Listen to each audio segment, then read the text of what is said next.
नमस्कार दोस्तों, स्वागत है आपके अपने YouTube चैनल सनबिक मैथ पे। हम लोग एएलपी का प्रैक्टिस सेट देख रहे हैं, प्लेटफॉर्म बुक के वॉल्यूम 2 का।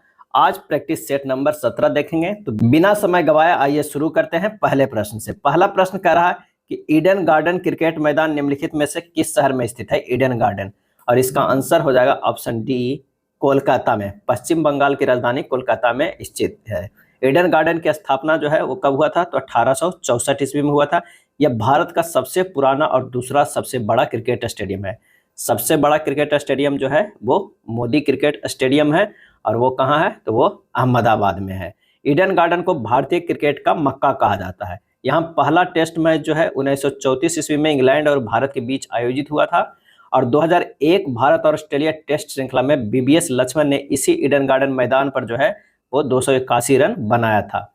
बांग्लादेश और भारत का पहला डे नाइट टेस्ट क्रिकेट की मेजबानी ईडन गार्डन ने किया था, और कब किया था? 2019 में किया था। अगला है, निम्नलिखित में कौन सा एस आकार का महासागर है? एस आकार का जो है वो महासागर है। इसका सही आंसर जो हो जाएगा वो कौन सा हो जाएगा? बी हो जाएगा, अटलांटिक महासागर। अटलांटिक महासागर एस आकार का महासागर है। अटलांटिक को अंध महासागर भी कहा जाता है, और इसका कुल क्षेत्रफल लगभग जो है वो है कितना? 8,24,63,800 वर्ग किलोमीटर है। अटलांटिक महासागर का क्षेत्रफल प्रशांत महासागर के क्षेत्रफल से लगभग आधा है, और विश्व के लगभग 1/6 भाग पर ये फैला हुआ है।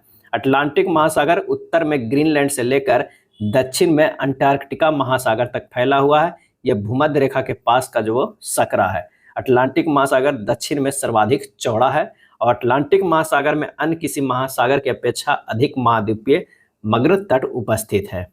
नेक्स्ट प्रश्न पे चलते हैं कि भारतीय संविधान में न्यायपालिका की स्वतंत्रता का प्रावधान निम्नलिखित में से किस देश के संविधान से लिया गया है? और इसका सही आंसर हो जाएगा डी, संयुक्त राज्य अमेरिका से। भारतीय संविधान में न्यायपालिका की स्वतंत्रता का प्रावधान संयुक्त राज्य अमेरिका देश के संविधान से लिया गया है। भारत में न्यायपालिका के 3 स्तर पाए जाते हैं, जिसमें सर्वोच्च स्थान जो है वो भारत का उच्चतम न्यायालय है। अगला है, प्रथम n प्राकृतिक संख्याओं का प्रसरण क्या है? यहाँ पूछ रहा है प्रसरण क्या है। तो सबसे पहले हम लोग जानते हैं कि 1 + 2 + 3 प्लस अगर n तक है तो जो माध्य होता है वो क्या होता है? तो माध्य होता है n + 1/2 होता है। अब प्रसरण बराबर जो हमारे पास फार्मूला होता है वो सिग्मा xi के स्क्वायर बटा n माइनस माध्य के स्क्वायर होता है। यहाँ पर सबसे पहले हमें लिखना होगा कि सिग्मा xi का स्क्वायर यानी 1 के स्क्वायर प्लस 2 के स्क्वायर प्लस 3 के square plus dot dot plus n square बटा n, और ये माइनस में होगा माध्य क्या होता है? n + 1/2 के स्क्वायर हुआ। अब 1 के स्क्वायर है, 2 के स्क्वायर है, 3 के स्क्वायर, n के स्क्वायर है, तो इसे लिख सकते हैं n × n + 1 × 2n + 1 बटा 6 होता है, और नीचे n है तो n रहने देते हैं, माइनस n + 1/2 के स्क्वायर है। इसे और आगे सोल्व करेंगे तो n क्या है? n + 1 जो है बटा 2 कॉमन ले लेते हैं, ये हो जाएगा 2n + 1/3। क्या होगा? 2n + 1/3 माइनस n + 1/2 हो जाएगा। इसे और सोल्व करेंगे तो ये आ जाएगा कितना? n + 1/2 into 4n + 2 minus 3n minus 3/6 हो जाएगा। जब इसे और कैलकुलेट करेंगे तो ये हमारा जो आ जाएगा वो कितना आ जाएगा? ये आ जाएगा n + 1/2 इंटू n - 1/6 बराबर n² - 1/12 हो जाएगा। यानी आंसर जो हमारा हो जाएगा कौन सा? चौथा के जो है वो सी हो जाएगा। यानी आप डायरेक्ट भी फार्मूला आगे अगर इस तरह का क्वेश्चन पूछा जाए तो याद कर लीजिए कि प्रथम n प्राकृतिक संख्याओं का प्रसरण जो होगा वो n² - 1/12 होगा। अगला है, यदि sine theta plus cosec theta बराबर 2 है तो साइन के पावर 8 थीटा प्लस कॉसेक के पावर 8 थीटा का जो है वो मान क्या हो जाएगा? यहाँ पर sine theta plus cosec theta बराबर 2 दिया हुआ है, इसे लिख सकते हैं साइन थीटा प्लस 1 कितना लिख सकते हैं? साइन थीटा बराबर ये क्या होगा? 2 हो जाएगा। Sine theta plus 1 sine theta बराबर 2। अब साइन थीटा बराबर 1 लेने पर जो है वो समीकरण जो है संतुष्ट हो रहा है। अगर साइन थीटा बराबर 1 लेते हैं तो समीकरण संतुष्ट हो रहा है, तो यानी साइन के पावर 8 थीटा प्लस साइन के 1 बटा साइन के पावर 8 थीटा के जगह पर मान रख देते हैं 1, यानी साइन थीटा की जगह पर 1 रख देते हैं, तो 1 के पावर 8 प्लस 1 के पावर 8 बराबर ये भी हो जाएगा 2, यानी आंसर जो हमारा हो जाएगा वो 2 हो जाएगा। अगला प्रश्न है कि विद्यार्थियों की औसत आयु A है तथा अध्यापकों का औसत आयु B है। विद्यार्थियों की संख्या अध्यापकों की संख्या का 45 गुना है। विद्यार्थियों तथा अध्यापकों को मिलाकर दोनों का औसत आयु क्या है। तो हम मान लीजिए कि x विद्यार्थी है, तो कुल जो है उम्र क्या हो जाएगा, यानी आयु क्या हो जाएगा, x इंटू ए हो जाएगा। अध्यापकों की संख्या 22 है, तो कुल जो है आयु अध्यापकों का कितना हो जाएगा, तो ये हो जाएगा 22 गुना बी। हमारे प्रश्न में कह रहा है कि 45 गुना 22 बराबर कितना है, x है, यानी ये भी कंडीशन को ध्यान रखना है। अब हमें औसत आयु निकालना है, क्या है, औसत आयु। औसत आयु जो हो जाएगा, कुल आयु कितना विद्यार्थियों के, तो x a है, और कुल आयु जो है प्रधान अध्यापकों का माने अध्यापकों का कितना है, तो ये है 22b है, क्या है 22b है, बटा कितना हो जाएगा, तो दोनों का जोड़ x प्लस 22। अब क्या है ना कि x के जगह पर 45 रख दीजिए, तो ये हो जाएगा 45 प्लस 22b बटा हो जाएगा 45 प्लस 22। यहाँ से कॉमन ले लीजिए ऊपर 22, ये हो जाएगा 45a प्लस b, और नीचे क्या हो गया 46 22 कट गया, बच गया 45a प्लस b बटा कितना हो जाएगा 46। आंसर हमारा जो हो गया कौन सा हो गया, डी हो जाएगा। क्या हो जाएगा, डी हो जाएगा। नेक्स्ट प्रश्न कह रहा है कि 14,460 की एक राशि जो है वो ए बी सी डी के बीच इस प्रकार बांटा जाता है कि ए और बी के हिस्से का अनुपात 3:5, बी और सी के हिस्से का अनुपात जो है वो कितना है 6:7 है, सी और डी के हिस्से का अनुपात 14:15 है, और कह रहा है तो ए और सी के हिस्सों का अंतर क्या होगा। तो सबसे पहले हमें ए अनुपात बी अनुपात सी अनुपात डी लिख देना होगा। यहाँ पर कितने कितने हैं, तो यहाँ पर है ये 3:5 है, और बी सी के जो है वो कितने हैं 6:7 है, सी और डी के हिस्से में कितना है 14 जो है वो क्या है 15 है। जब यहाँ पर इसे निकालेंगे तो क्या है जो जो खाली है वहाँ पर वो बॉक्स भर दीजिए। यहाँ 5 आएगा, ये 7 आएगा, यहाँ पर 6 आएगा, यहाँ पर 14 आएगा, और यहाँ पर भी 14 आएगा। अब ये सबको जब हम लोग गुना करेंगे तो हमारा जो आ जाएगा वो 252 ये हो जाएगा, ये गुना करके 420 आएगा, ये 490 आएगा, और ये जो आ जाएगा 525 आएगा। इसे और सिंपल करेंगे तो ये आ जाएगा कितना 36, ये आ जाएगा 60, ये आ जाएगा 70, और ये जो आ जाएगा 75 आ जाएगा। अब क्या करा है प्रश्न में, ए और सी के हिस्सों का अंतर, तो यानी सी माइनस ए, क्योंकि सी जो है यहाँ ज़्यादा है ये कम है, तो सी माइनस ए बराबर जो हो जाएगा 14,460। अब बटा पहले तो सबको जोड़ना होगा, 36 प्लस 60 प्लस कितना होगा 70 प्लस 75, और गुना जो हो जाएगा 70 माइनस कितना है 36, 70 माइनस 36, ये डी का वो हो गया। यहाँ पर जो होगा वो होगा ये 75 है, यहाँ पर सी का जो पूछ रहा है तो ये है 70 और 36 का, तो 70 माइनस 36। जब इसे कैलकुलेट कीजिएगा तो ये हमारा आएगा 2040, क्या आएगा 2040। आंसर जो हमारा हो जाएगा डी हो जाएगा। सिर्फ इसमें कैलकुलेशन थोड़ा है। एक पासा 2 बार उछाला जाता है तो इसकी क्या संभावना है कि भाज्य संख्या पहली बार और अभाज्य संख्या दूसरी बार आता हो। तब भाज्य संख्या कौन कौन होगा जब पासा उछाला जाएगा, तो 4 और 6 होगा। क्या है 4 और 6, 1 2 3 5 जो है वो भाज्य संख्या नहीं है। तो यह अभाज्य संख्या कितनी है, तो अभाज्य संख्या जो है वो 2 3 5 है। एक जो है वो अभाज्य संख्या नहीं होता है। क्या है अभाज्य संख्या नहीं होता है, तो 2 और 3 और 5 जो है वो क्या है अभाज्य संख्या है। तो पूछ रहा है कि प्रायिकता क्या होगा, तो पहले 2/6 गुना इसमें 3/6 हो जाएगा। भाज्य आने का जो है पहली बार जो है भाज्य की संख्या आने का 2/6 है, और दूसरी बार जो है अभाज्य संख्या की दूसरी बार आता है तो 3/6, दोनों को गुना कर देंगे, ये हो जाएगा 1/6। आंसर जो हमारा हो जाएगा वो बी हो जाएगा।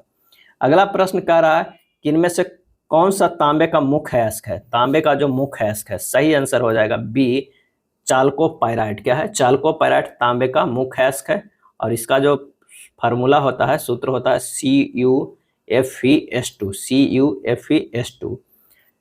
संरचनात्मक सूत्र दिया हुआ है और बताइए कि इनमें से क्या सही है। तो यहाँ पर देख रहे हैं कि 3 3 6 जो है वो H है, C जो है वो 2 है, और एक O है।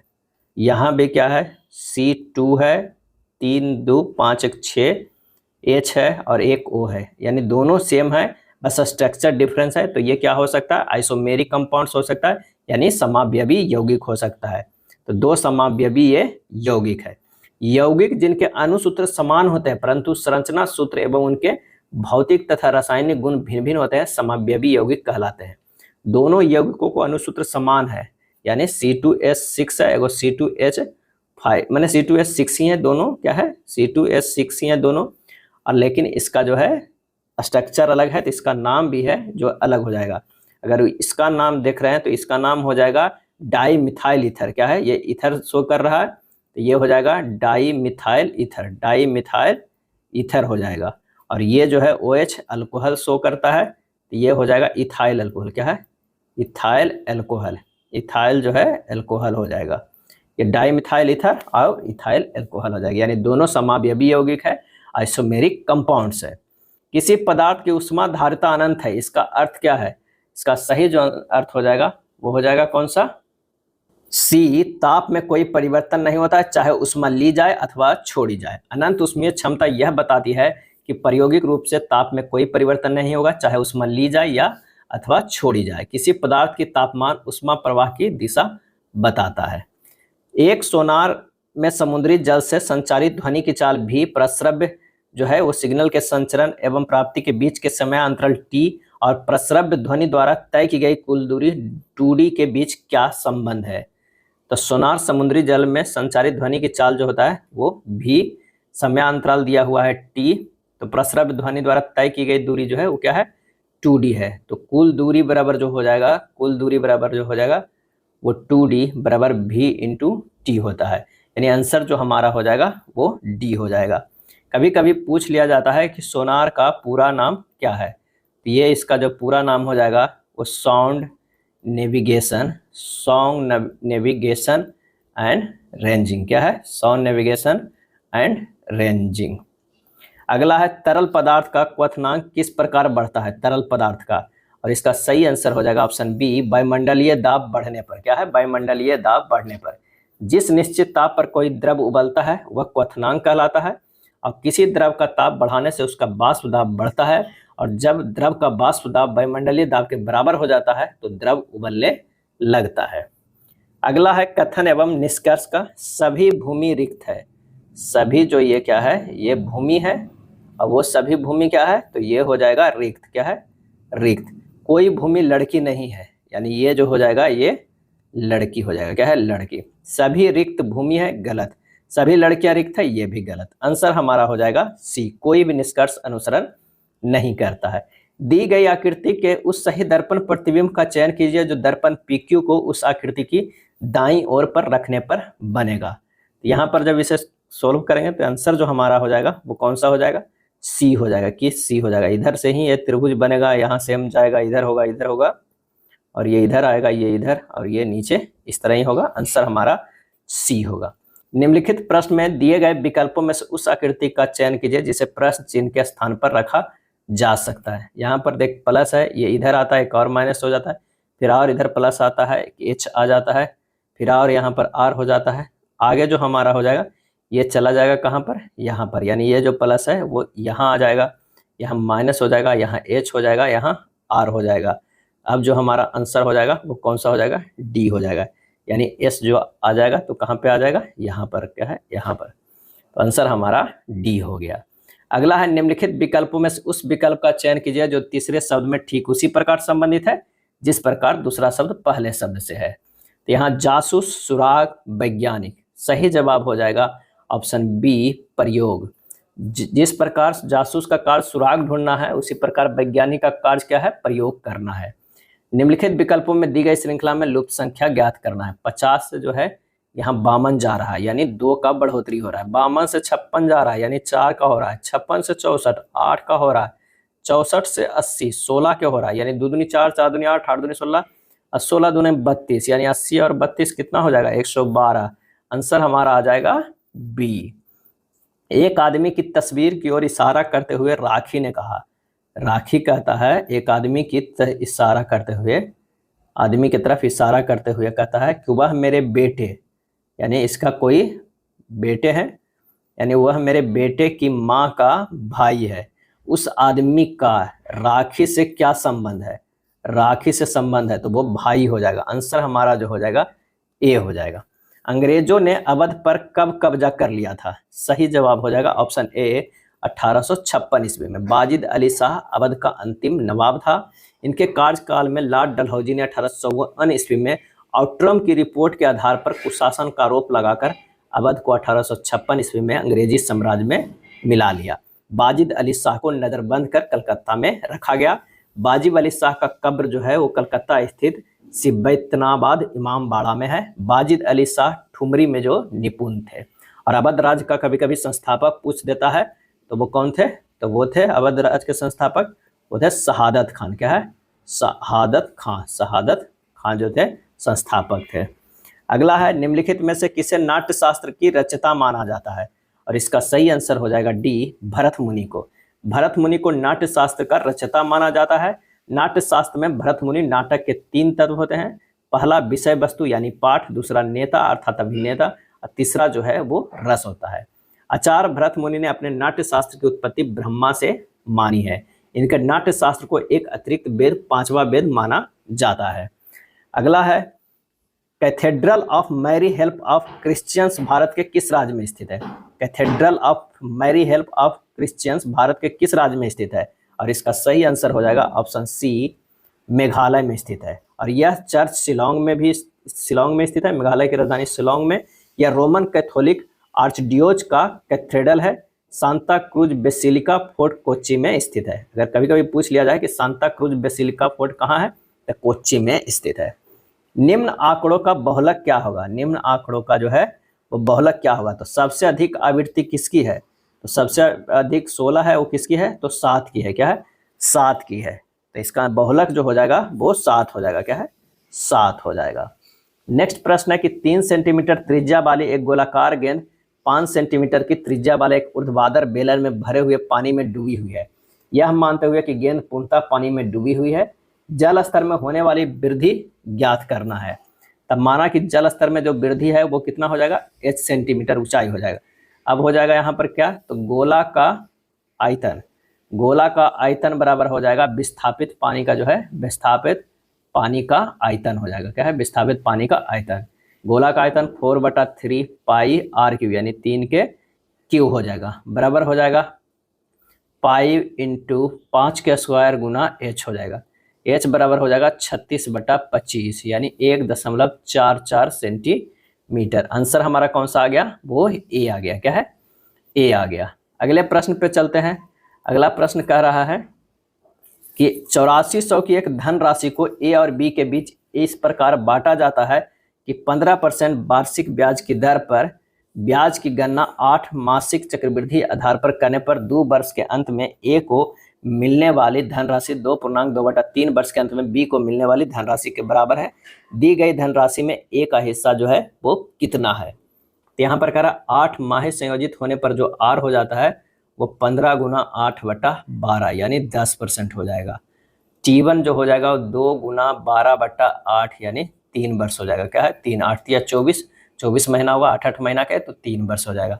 और T2 जो हो जाएगा 8/3 गुना 12/8 ये हो जाएगा 4 वर्ष का। क्या है, 4 वर्ष का। अब प्रश्न में करा a इंटू 1 प्लस 10/100 के होल क्यूब बराबर हो रहा है b इंटू 1 प्लस 10/100 के पावर 4। यही कह रहा है ना कि दोनों का जो है वो बराबर है। तो a/b बराबर जो आ गया 11/10। क्या है, जब इसे हल कीजिएगा a/b बराबर 11/10 आ गया। यानी कह रहा है कि 11 प्लस 10 यूनिट बराबर कितना है, दिया हुआ है 8400 यहाँ दिया हुआ है एक धनराशि, तो वहां पर 1 यूनिट बराबर निकल जाएगा 400। तो 11 यूनिट ए का कितना हो जाएगा, 11 यूनिट है, तो 11 यूनिट गुना कर देना कितना 400 से, तो ये हो जाएगा 4400। हमारा आंसर जो हो जाएगा वो डी हो जाएगा। क्या है, डी हो जाएगा। पाइप ए और बी एक टंकी को क्रमशः 12 घंटे और 18 घंटे में भर सकते हैं, जबकि पाइप सी भरी हुई टंकी को 8 घंटे में खाली कर सकता है।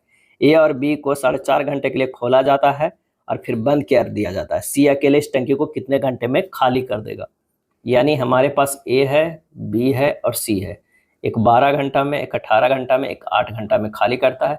अगर इन सब का एलसीएम लेंगे तो 72 आ जाएगा। इसका 6 क्षमता है, इसका 4 है, इसका जो है 9 है, वो भी क्या है, खाली करने का। तो ये ए और बी द्वारा किया गया कार्य क्या है, क्षमता गुना समय हो जाएगा। क्या है, क्षमता गुना समय है। तो क्षमता है 6 4 10 और समय कितना किया गया है, तो 9/2, यानी यह हो गया 45।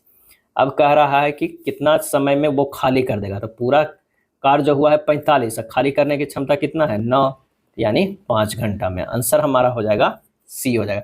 बस प्रश्न थोड़ा सा बड़ा है, जब समझिएगा तो कैलकुलेशन बहुत ईजी और सिंपल में हो जाएगा। तो आंसर हमारा होगा सी हो जाएगा। अगला है, एक व्यंजक दिया हुआ है, उसका मान निकालना है। यहाँ पर जो है ये बोर्ड मास से सिर्फ इसे हल कर देना है। आइए एक दो स्टेप यहाँ करते हैं। 6 × 24 = 25, 25/4 भागा हो जाएगा ये 39/8 + 3/4 गुना 19/2 - 23/3। इसके बाद ये हो जाएगा 25/4 भागा 39/8 + 3/4 गुना 57 - 46/6, यानी हमारे पास ये हो जाएगा कितना, 25/4 भागा से हल पूरा करेंगे तो 39/8 + 11/8 आएगा, और सोल्व करें तो पूरा 200/200 आएगा। ये हो जाएगा 1 के बराबर। आंसर जो हमारा हो जाएगा सी हो जाएगा। अगला प्रश्न है, हाथी पांव नामक रोग का वाहक है, और इसका सही आंसर हो जाएगा, वो हो जाएगा सी, संक्रमित क्यूलेक्स मच्छर। हाथी पांव जो है नामक रोग वाहक संक्रमित क्यूलेक्स मच्छर से होता है। यह बुचेरिया ब्रैंकोफटाई नामक कृमि से होता है। इसे फाइलेरियसिस भी कहा जाता है। मादा एन्फ्लूएंजा मच्छर से क्या होता है, तो ये मलेरिया होता है। क्या होता है, मलेरिया होता है, मलेरिया। सिनकोना की छाल से प्राप्त कुन्नाइन से इसका उपचार किया जाता है, किसे, मलेरिया को। और डेंगू एडिज इजिप्टी नामक मच्छर से फैलता है, जिसका कारण जो है वो वायरस होता है। अगला है, किसी वस्तु को तुरंत विरामावस्था में चलना शुरू करने के लिए घर्षण से निपटने के लिए आवश्यक बल को क्या कहा जाता है, और इसका सही आंसर हो जाएगा सी, स्थैतिक घर्षण। क्या है, स्टैटिक फ्रिक्शन कहा जाता है। किसी वस्तु को तुरंत विरामावस्था से चलना शुरू करने के लिए घर्षण से निपटने के लिए आवश्यक बल को स्थैतिक घर्षण कहा जाता है। यदि किसी नमक का पीएच मान 14 है तो वह नमक खाली स्थान होता है, और इसका सही आंसर हो जाएगा सी, कमजोर एसिड और सशक्त बेस से। क्या है, यानी weak acid plus strong base से बना हुआ होता है। स्वतंत्र रूप से लटकती किसी वस्तु का गुरुत्व केंद्र कहाँ स्थित होता है, स्वतंत्र रूप से लटकती किसी वस्तु का, और इसका सही आंसर हो जाएगा ए, लटकाव बिंदु के ठीक नीचे। क्या है, लटकाव बिंदु के ठीक नीचे। किसी वस्तु का गुरुत्व केंद्र वह बिंदु है जहां वस्तु का समस्त भार कार्य करता है, चाहे वस्तु जिस स्थिति में रखी जाए। वस्तु का भार गुरुत्व केंद्र से ठीक नीचे की ओर जो है वो कार्य करता है। किसी चालक की प्रतिरोधकता खाली स्थान के व्युत्क्रमानुपाती होती है, और इसका आंसर हो जाएगा ए, अनुप्रस्थ काट के क्षेत्रफल, एरिया ऑफ क्रॉस सेक्शनल। क्योंकि फार्मूला भी जो होता है रो प्रोपोर्शनल टू 1/a होता है। फार्मूला जो होता है R बराबर रोयल बाई ए होता है। क्या है, रोयल बाई जो है वो ए होता है। तो आंसर हमारा क्या हो जाएगा, ए हो जाएगा। चलिए अगले प्रश्न पे चलते हैं। अगला कह रहा है कि नीचे दर्शाए गए अनुसार एक कागज को मोड़कर काटा जाता है, खोले जाने पर यह कैसा दिखाई देगा। तो ये दिखाई देगा कैसा, जब इसे खोलिएगा तो आंसर हमारा जो है वो डी जैसा होगा। नीचे दी गई आकृति में कितने त्रिभुज है, इस आकृति में जो है कितने त्रिभुज है, तो यहाँ पर काउंट कीजिएगा।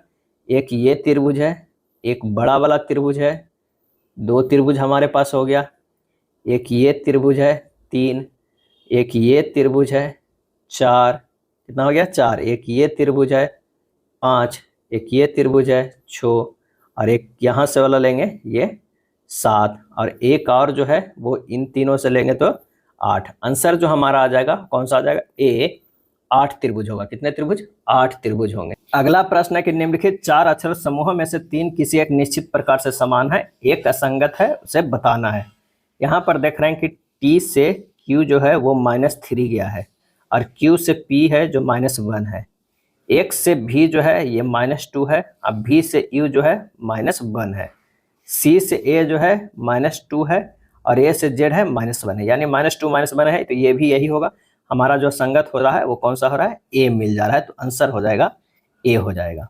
डी ई का बेटा है, डी जो है वो किसका है, ये बेटा है। क्या है, बेटा है किसका, तो वो है ई का। क्या है, ई का बेटा है। एम ई का पत्नी है। एम जो है वो क्या है, ई का पति है, ई का पति है, यानी यहाँ पर जो हो जाएगा एम होगा, यानी ये जो है वो पति है, तो ई क्या हो जाएगा, पत्नी हो जाएगा। ए ई का माँ है, ए जो है ई का माँ है, यानी ये जो है वो माँ है ए की शादी टी से हुई है, ए की शादी जो है वो टी से हुआ है, यानी पति जो हो रहा है वो टी है। अब प्रश्न में कह रहा है कि टी का डी से क्या संबंध है, डी से क्या संबंध है, तो ये हुआ डी के मम्मी, और मम्मी के ये हो गए, मम्मी क्या हो गए, नानी जी हो गए, क्या है, नानी जी हो गए, तो ये जो हो जाएंगे वो नाना जी, क्या है, नाना जी। तो हमारे पास आंसर हो जाएगा कौन सा चॉइस का, तो माँ के पिता, यानी आंसर हो जाएगा बी, क्या है, बी, 36 के बी हो जाएगा।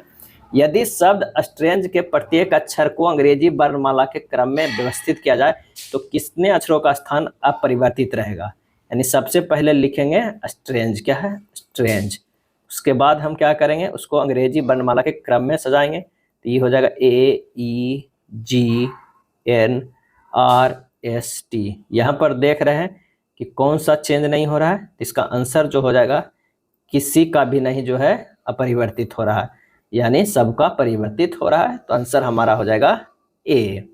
एक निश्चित कूट भाषा है, ए प्लस बी का अर्थ है ए बी की माँ है, ब्लड रिलेशन का दिया है, इसी अनुसार पे बनाना है, तो आइए इस बनाते हैं। के इंटू एल है, यानी के जो है वो एल की पत्नी है, तो आइए यहाँ पर लिखते हैं जो के है वो एल की पत्नी है, के हो जाएगा ये पत्नी है किसका, एल का, क्या है, एल का, तो एल जो है हमारे पास पॉजिटिव हो गया और के निगेटिव है। एल और भागा एम में जो है क्या है, तो एल एम का पिता है, एल जो है एम का पिता है, यानी ये हो जाएंगे पिता किसके हो जाएंगे, तो ये एम के पिता हो जाएंगे। उसके बाद है एम प्लस एन में, एम प्लस एन में एम जो है वो एन की माँ है, एम जो है वो क्या हो जाएगा, एन की माँ है, ये हो जाएंगे माँ, और यहाँ पर जो हो जाएगा क्या हो जाएगा, एन हो जाएगा, यहाँ पर एन आ जाएगा। उसके बाद है एन माइनस ओ, यानी एन जो है वो ओ का भाई है, एन जो है वो ओ का क्या है, भाई है, ओ का भाई है। अब कह रहा है कि के का एन से क्या संबंध है, के का एन से क्या संबंध देखना है, तो ये है माँ, और माँ के पिता की पत्नी जो है वो क्या लगेगी, तो ये है क्या पे एन की जो माँ है वो क्या है, एम है, एन की माँ एम है, एम के पिता एल है और उसकी पत्नी है, यानी आंसर जो हमारे माँ की माँ हो जाएगी, यहाँ माँ की माँ कौन सा चॉइस में हो जा रहा है, तो वो है डी में, आंसर हो जाएगा 38 के डी। अगला प्रश्न है, India at 100 envisioning tomorrow's economic power house नामक पुस्तक किसने लिखा है, और इसका सही आंसर हो जाएगा ए, प्रोफेसर के वी सुब्रमण्यम ने। किसने, प्रोफेसर के वी सुब्रमण्यम ने। इस पुस्तक में श्री के वी सुब्रमण्यम ने भविष्यवाणी की है कि यदि देश 8% वार्षिक विकास दर बनाए रखता है तो भारत 2047 तक 55 ट्रिलियन डॉलर की अर्थव्यवस्था प्राप्त कर सकता है। नेक्स्ट है, हाल ही में चिथिराई महोत्सव का आयोजन कहाँ किया गया था, चिथिराई महोत्सव का सही आंसर हो जाएगा ऑप्शन बी, तमिलनाडु में। कहाँ, तमिलनाडु में, तमिलनाडु के मदुरई में मीनाक्षी मंदिर में हर साल चिथिराई उत्सव जो है मनाया जाता है। 5 वर्ष पूर्व पति पत्नी और उनके बच्चे का औसत उम्र 24 वर्ष थी। 6 वर्ष पूर्व पत्नी और बच्चे की औसत उम्र 18 वर्ष थी। पति की वर्तमान उम्र ज्ञात कीजिए, पति की वर्तमान उम्र ज्ञात कीजिए। पति पत्नी तथा बच्चे की वर्तमान उम्र कितना हो जाएगा, 24 गुना 3 अब प्लस जो 55 साल तीनों को जुटेगा तो 5 गुना 3, ये हो जाएगा 72 प्लस 15 बराबर ये हो जाएगा 87 वर्ष, क्या है, 87 वर्ष। ये हो गया पति पत्नी और बच्चे की जो है वो वर्तमान आयु, क्या है, वर्तमान आयु। पत्नी तथा बच्चे की वर्तमान आयु कितनी हो जाएगी, वर्तमान आयु, तो ये हो जाएगा 18 गुना 2, कह रहा है कि 6 वर्ष पूर्व पत्नी और बच्चे की औसत उम्र 18 थी, यानी 18 गुना 2 हो गया 36, अब प्लस जो है 6 साल के 2 12 और तो 2 गुना 6 इसे कर दीजिए, तो 36 प्लस 12 ये कितना हो जाएगा 48 वर्ष, क्या है, 48 वर्ष। तो पति की आयु वर्तमान में क्या हो जाएगा, तो 87 था तीनों के, 48 घटा देंगे तो ये हो जाएगा 39 वर्ष, क्या है, 39 वर्ष। आंसर हमारा जो हो जाएगा वो आ जाएगा बी। एक निश्चित कार्य को पूरा करने में जो है वो एक्स वाई की तुलना में 40% अधिक कुशल है और जेड वाई की तुलना में 40% कम कुशल है। एक साथ काम करने पर वे 21 दिनों में काम पूरा कर सकते हैं। वाई और जेड ने मिलकर 35 दिनों तक काम किया। शेष कार्य अकेले ए द्वारा कितने दिनों में पूरा किया जाएगा? तो यहाँ पर सबसे पहले एक्स, वाई और जेड लिख दीजिए। एक्स का, वाई का जो अगर क्षमता 100 है तो एक्स का कितना हो जाएगा? 140 है, क्योंकि 40% अधिक कुशल है। और जेड का जो हो जाएगा कितना हो जाएगा? 60 हो जाएगा, क्योंकि जेड जो है वाई की तुलना में 60% कम है। कार्य बराबर जो होता है वो क्या होता है? क्षमता गुना समय होता है। तो क्षमता 7 + 5 + 3 गुना क्या है? 21। क्या है? 7 + 5 + 3 गुना 21 बराबर कितना हो जाएगा? 315 यूनिट। अब सोच रहे हैं 7, 5, 3 कहाँ से लाया? तो इसका जो हम क्षमता है उसे किए हैं, इससे भागा दे दिए हैं। तो ये 20 से अगर भागा दे देंगे तो ये 7 बार में, ये 5 बार में, ये 3 बार में, यही 7, 5, 3 लाए हैं। तो कार्य तो हमारा कितना आ गया? 315 यूनिट। अब कह रहा है वाई प्लस जेड जो है वो 35 दिन कार्य करता है, यानी 5 + 3 मिला के 35 दिन कार्य कर रहा है, यानी 280 यूनिट कार्य हो गया है। क्या? 280 यूनिट।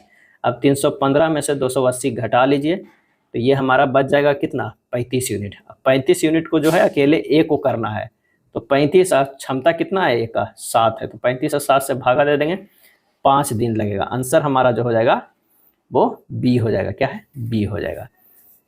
चलिए अगला प्रश्न है कि ABCD एक चक्रीय चतुर्भुज है जिसमें जो है भुजाएं AD और BC को बिंदु P पर मिलने के लिए आगे बढ़ाया जाता है और भुजाएं DC और AB आगे बढ़ाए जाने पर बिंदु Q पर मिलती है।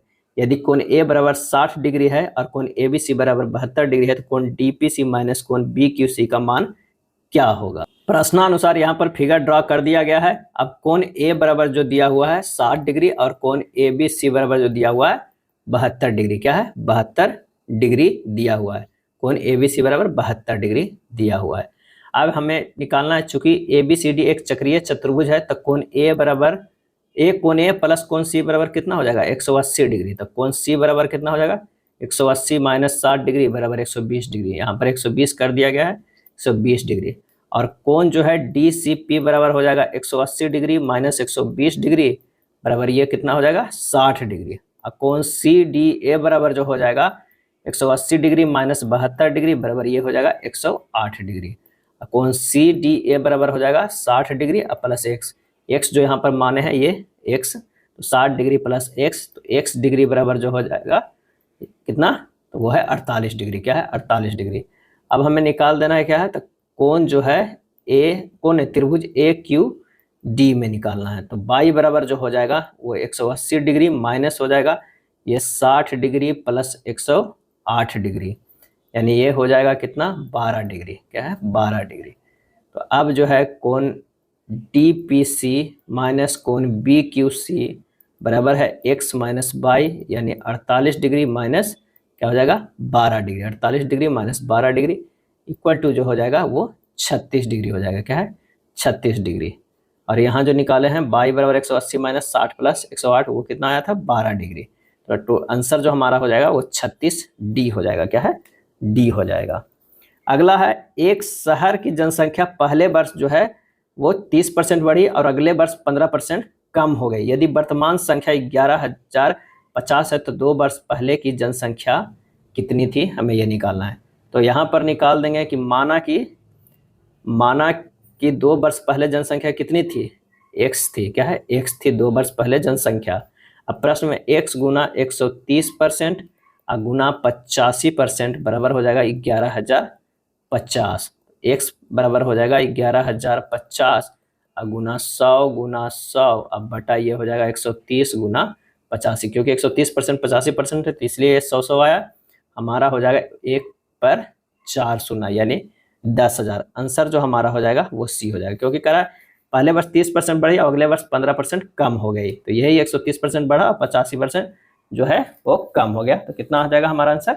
10,000। आंसर जो हो जाएगा वो सी हो जाएगा। चलिए अगला नंबर है 45 नंबर। 45 नंबर प्रश्न कह रहा है कि ABC एक समबाहु त्रिभुज है। PQ और R क्रमशः भुजाओं AB, BC और CA के मध्य बिंदु है।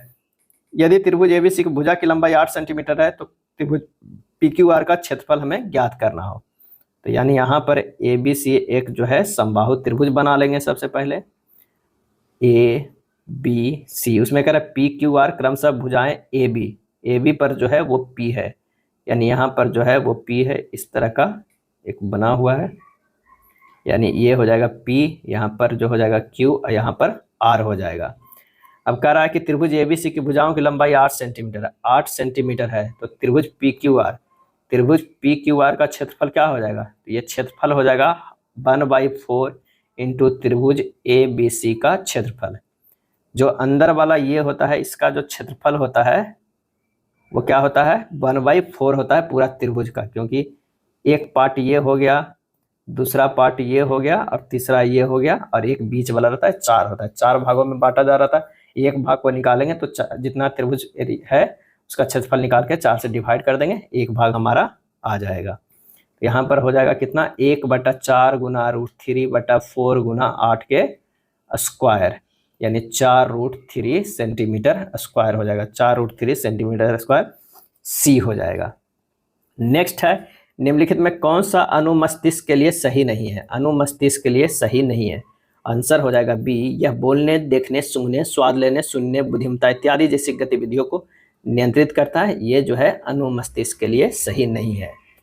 प्रमस्तिष्क जो है मस्तिष्क का सबसे बड़ा भाग होता है, प्रमस्तिष्क सबसे महत्वपूर्ण भाग भी होता है। संपूर्ण मस्तिष्क का 2/3 भाग जो प्रमस्तिष्क होता है, और यह किसी बात को सोचने समझने के लिए शक्ति, स्मरण शक्ति या किसी कार्य को करने की प्रेरणा, घृणा, प्रेम, भय, हर्ष, कष्ट के अनुभव जैसी क्रियाओं को नियंत्रण और समन्वय आदि सेरिब्रम द्वारा ही होता है। इसका आंसर जो हो जाएगा वो बी हो जाएगा। क्या है, बी। अगला प्रश्न है, अपवर्तन के बाद उत्तल लेंस के उसी तरफ आभासी आवर्धित सीधा प्रतिबिंब प्राप्त करने के लिए वस्तु को कहाँ रखा जाना चाहिए, और इसका सही आंसर जो हो जाएगा वो कौन सा हो जाएगा, सी हो जाएगा। फोकस F1 और ऑप्टिकल सेंटर O के बीच, क्या है, F1 और ऑप्टिकल सेंटर O के बीच रखा जाना चाहिए। जल जनित रोगों के रोग जनक जीवाणु को मारने की प्रक्रिया जिसे अस्पताल की सुरक्षा के लिए उपयोग किया जाता है वह क्या कहलाती है, और इसका आंसर हो जाएगा सी, रोगाणुनाशन। क्या कहलाता है, रोगाणुनाशन कहलाता है। तो यह वह प्रक्रिया जिसके द्वारा कोई भी पदार्थ जो है उपकरण, सतह अथवा माध्यम कीटाणु रहित किया जाता है, निर्जमीकरण कहलाता है। क्या है, स्टेरिलाइजेशन कहलाता है। तो आंसर हमारा जो हो जाएगा सी हो जाएगा। एक वस्तु विराम की गति करना प्रारंभ करता है, विराम से गति करना प्रारंभ करता है तथा एक समान त्वरण से 3 सेकंड तक गति करता है। इसके बाद वस्तु की गति मंदित होती है तथा 2 सेकंड के बाद वस्तु विराम में आ जाती है। यदि वस्तु का मंदन 3 मीटर पर सेकंड स्क्वायर हो तो वस्तु का महत्तम वेग मीटर पर सेकंड में क्या हो जाएगा। तो प्रारंभिक वेग जो है u बराबर 0 है, t बराबर जो है 3 सेकंड है। तो गति के प्रथम नियम के अनुसार v बराबर u प्लस at, यानी 0 + 3 गुना a बराबर हो जाएगा 3a। अब समय t1 बराबर क्या है, 2 सेकंड से वस्तु विराम में आ जाता है। तो a1 बराबर -3 मीटर पर सेकंड स्क्वायर, v1 बराबर जो हो जाएगा 0। यहाँ जो है 3 सेकंड जो है क्या है, प्रारंभिक वेग है। तो प्रारंभिक वेग जो हो जाएगा v बराबर क्या हो जाएगा, u बराबर क्या होगा v, तब हो जाएगा यहाँ 0 बराबर v minus a1 into t1। तो v बराबर होगा a1 इंटू t1, यानी 3 गुना 2 यानी 6 मीटर पर सेकंड हो जाएगा। आंसर जो हमारा हो जाएगा कौन सा, सी हो जाएगा। क्या है, सी हो जाएगा। अगला प्रश्न है कि कांच के प्रिज्म से हवा में जाने वाली प्रकाश किरणें किस प्रकार झुकेगी, और इसका सही आंसर हो जाएगा ए, लंब से दूर होगी। क्या है, लंब से दूर होगी।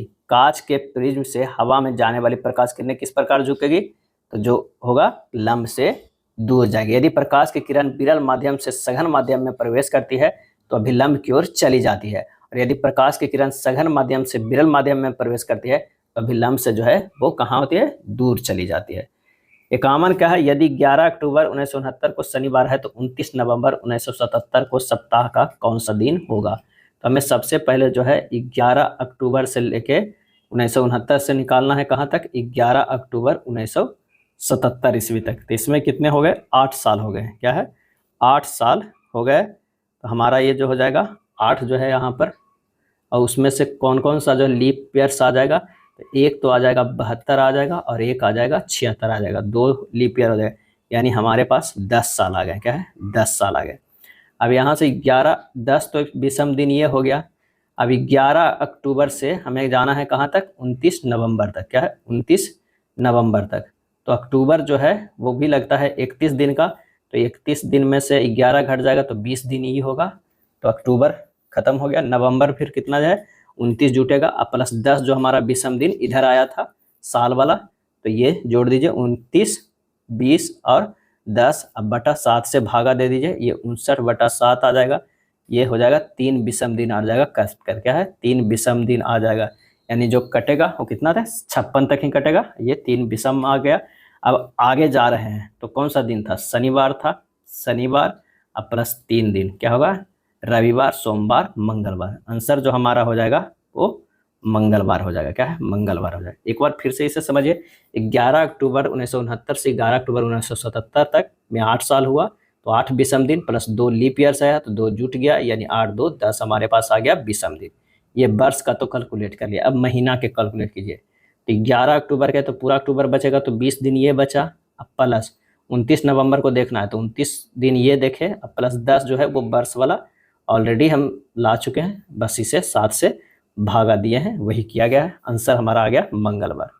4 शब्द दिए गए हैं जिनमें से 3 किसी प्रकार से संगत है और 1 असंगत है, असंगत को हमें चयन करना है। तो 52 नंबर जो हो जाएगा वो कौन सा हो जाएगा, तो आंसर हो जाएगा बी, विद्यार्थी। निदेशक, डीन और प्रधानाचार्य जो होता है वो सभी प्रधान होते हैं किसका, संस्थान के। विद्यार्थी यहाँ पे असंगत है। सोहन की ओर इशारा करते हुए राहुल ने कहा, सोहन मेरी पत्नी की बेटी का पति है।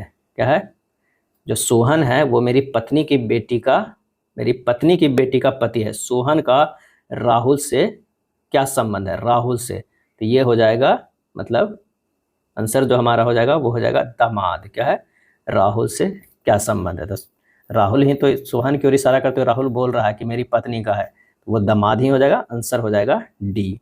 यदि पूरब उत्तर बन जाता है तो दक्षिण क्या हो जाएगा, यानी अगर इधर जो है वो पूरब है, ये बना जाता है उत्तर, क्या है उत्तर हो जाता है, तो हमारे पास जो कह रहा है कि दक्षिण क्या हो जाएगा, तो दक्षिण भी इधर चला जाएगा, तो ये पूरब हो जाएगा। आंसर हो जाएगा 54 के बी हो जाएगा। अगला प्रश्न है कि दिए गए विकल्पों में उस संख्या का चयन कीजिए जो नीचे दी गई संख्याओं के समान विशेषता रखती है। तो 29, 43, 59, 53, 89 ये सब क्या है, अभाज्य संख्या है, अभाज्य संख्या। तो इसमें ऑप्शन में कौन अभाज्य संख्या होगा, तो ये है 79, 79 जो है अभाज्य संख्या। आंसर जो हमारा 55 के हो जाएगा वो सी हो जाएगा। अगला प्रश्न है कि उपरोक्त व्यवस्था में कितनी ऐसी संख्याएं जिनके तुरंत पहले एक व्यंजन है लेकिन तुरंत बाद एक अक्षर नहीं है। यहाँ पर अगर देखते हैं कि बाई, बन और हैश में यहाँ पर क्या है, वन के पहले जो व्यंजन है लेकिन उसके बाद जो है वो हैश है, कोई अक्षर नहीं है, तो आंसर जो हमारा हो जाएगा वो 1 है, यानी सी हो जाएगा। क्या है, सी हो जाएगा। भारत में अग्नि मिसाइल के जनक माने जाने वाले जो है वो कौन है, अग्नि मिसाइल के जनक माने जाने का अगस्त 2024 में निधन हो गया, और इसका आंसर हो जाएगा ए, राम नारायण अग्रवाल को। भारत में अग्नि मिसाइल के जनक माने जाने वाले राम नारायण अग्रवाल का जो है अगस्त 2024 में निधन हो गया। अग्रिम मिसाइल ठोस प्रणोदक बैलिस्टिक मिसाइलें हैं जिनमें छोटी दूरी की मिसाइलों से लेकर अंतर महाद्वीपीय बैलिस्टिक मिसाइल तक जो है वो शामिल है, तो आंसर हो जाएगा ए हो जाएगा। अगस्त 2024 में भारत और किस देश के बीच 2+2 मंत्री स्तरीय वार्ता नई दिल्ली में आयोजित की गई, और इसका आंसर हो जाएगा ए, जापान है। क्या है, जापान के साथ, भारत और जापान के बीच। यदि a + b - 2 के स्क्वायर प्लस b + c - 5 के स्क्वायर प्लस c + a - 5 के स्क्वायर बराबर 0 हो तो इतना का मान क्या हो जाएगा। तो इसे सबसे पहले क्या करता है, प्रत्येक पद वर्ग के रूप में हो तो आधार जो है वो शून्य के बराबर होता है, शून्य के बराबर होता है, यानी a + b - 2 = 0, b + c - 5 = 0 और c + a - 5 = 0। ये 1 हो जाएगा, ये 2 हो जाएगा और ये 3 हमारे पास जो है वो इक्वेशन आ गया। जब इसे सबको जोड़ेंगे तो ये हो जाएगा 2 × a + b + c - 12 = 0, यानी a + b + c बराबर कितना होगा 6/2, यानी 12/2 यानी 6 हो जाएगा। ये हमारा चौथा आ गया। पहला, दूसरा, तीसरा और चौथा से जब हल करेंगे तो a बराबर 1 आ जाएगा, b बराबर 1 आएगा, c बराबर जो है वो 4 आ जाएगा। बस अब मान निकाल दीजिए, तो b + c यानी 4 + 5, 5 के स्क्वायर कितना, 5 के पावर a है, a तो 1 ही हो जाएगा, यानी 5 के power 1 plus c + a, c जो है 4 a 5 हो गया, 5 के b है वो भी 1 ही है, तो 5 के पावर 1 -1 हो जाएगा कि अंडर रूट, 5 5 10 -1 9 हो जाएगा, यानी √9 बराबर 3। आंसर जो हो जाएगा कितना, 3 आ जाएगा, ए हमारा आंसर हो जाएगा। अगला है 60 नंबर प्रश्न कि 2 स्टेशनों ए और बी के बीच की दूरी 575 किलोमीटर है। एक स्टेशन ए से 3 PM पर प्रस्थान करती है और 50 किलोमीटर पर आवर के औसत चाल से स्टेशन बी की ओर जो है वो क्या है, बढ़ती है। यहाँ पर ए हो गया, स्टेशन बी हो गया, यहाँ से दूरी जो है वो कितना है, 575 किलोमीटर है यहाँ तक का। अब कह रहा है कि 50 किलोमीटर पर आवर की चाल से जो है वो बढ़ रही है।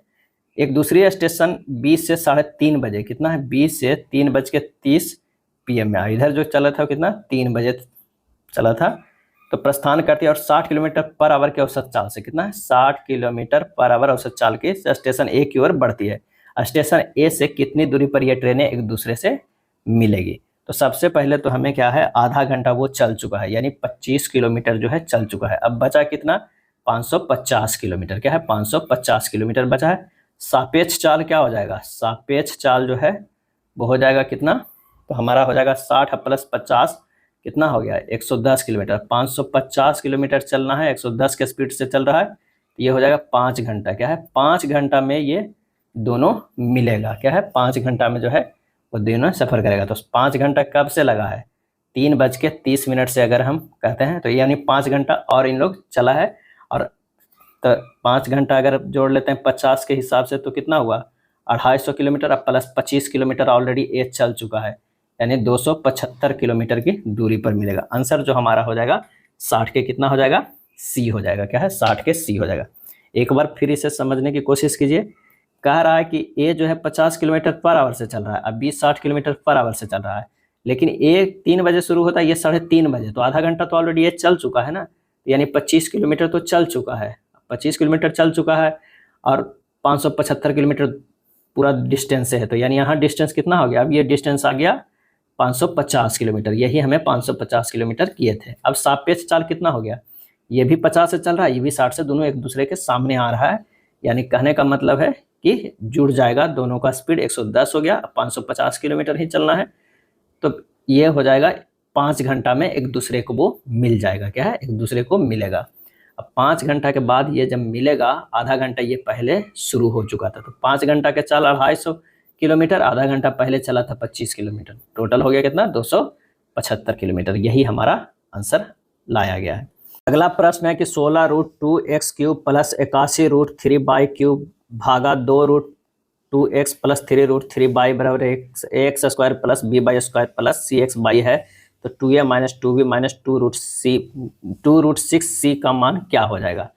तो यहाँ पर जो लिखा हुआ है 16√2x³ + 81√3y³, इसको हम लिख सकते हैं, क्या लिख सकते हैं, ये लिख सकते हैं 2√x के होल क्यूब + 3√3y³ लिख सकते हैं।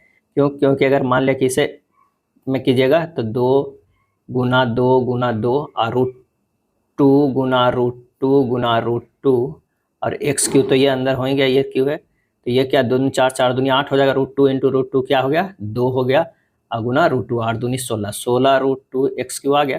इसी को हम इस फॉर्म में लिखें और इसको इस फॉर्म में लिखें। इतना तक आप लोग समझ गए होंगे।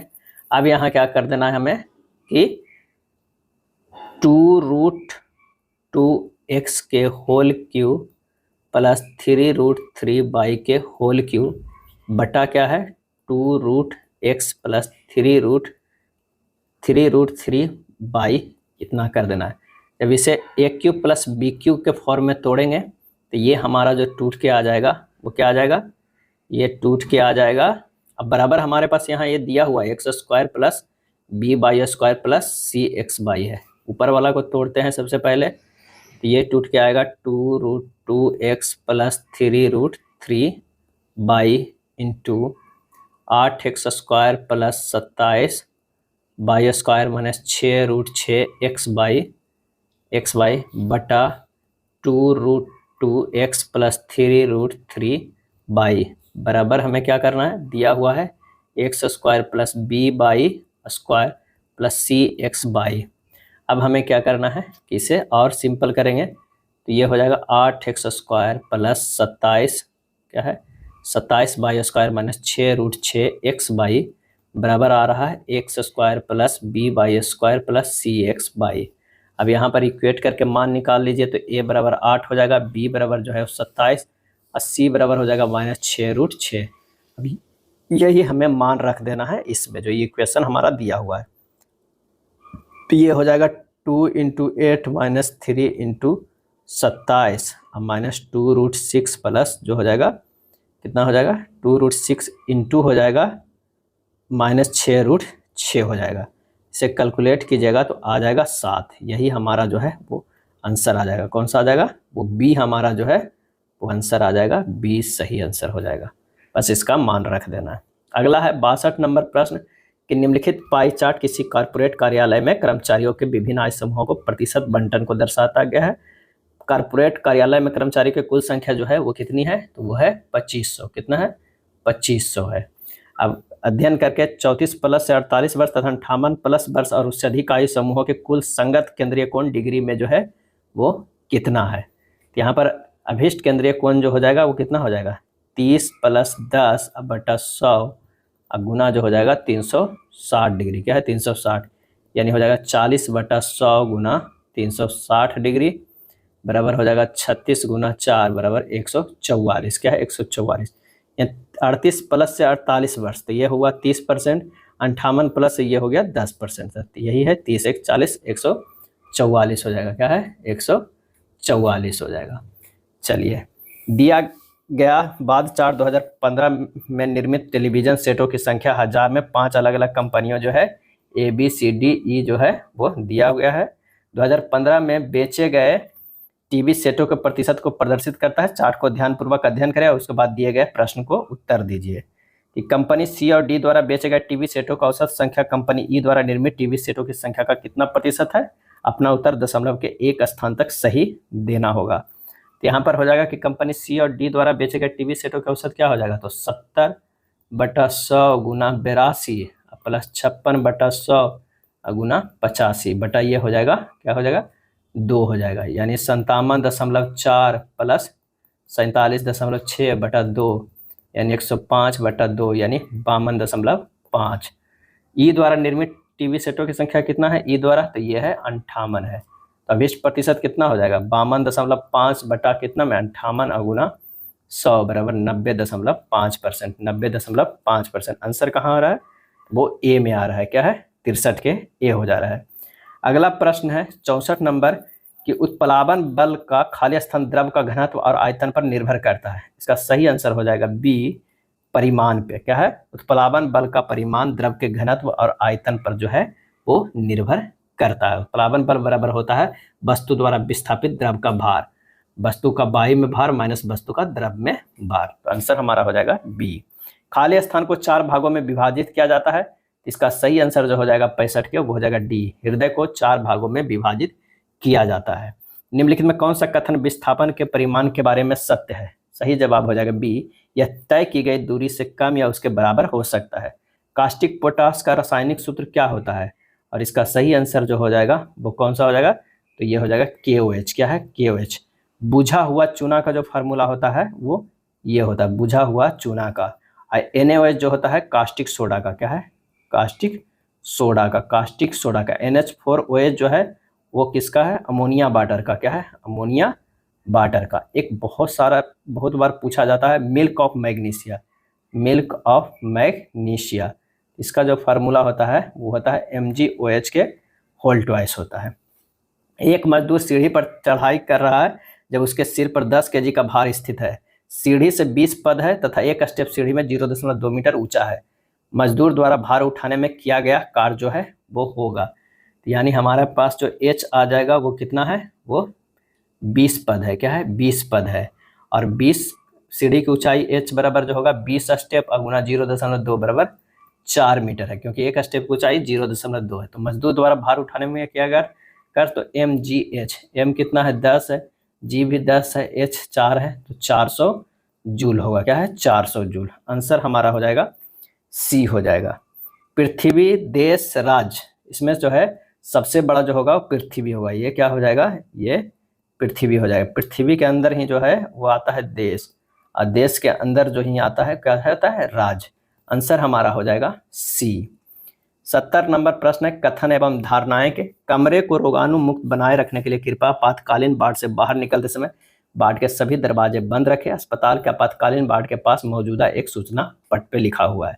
धारणा है आपातकालीन वार्ड के दरवाजों को खुला छोड़ने से रोगाणु वार्ड में प्रवेश कर जाएंगे। ये सही हो सकता है। लोग के इस सूचना पर ध्यान देने की संभावना है। और इसका जो आंसर जो हो जाएगा वह दोनों ही निहित है। क्या है? ये भी सही हो सकता है। तो ये दोनों है। 4 आकृतियां दी गई जिनमें से 3 किसी तरह संगत है, एक असंगत है। असंगत को चयन करना है। आंसर 71 के जो हो जाएगा वो डी हो जाएगा। क्या है? डी हो जाएगा। डी को छोड़कर अन्य सभी आकृति एक समान है, अतः डी जो है वो असंगत है। देखिए ये भी समान है, ये भी समान है, ये भी समान है।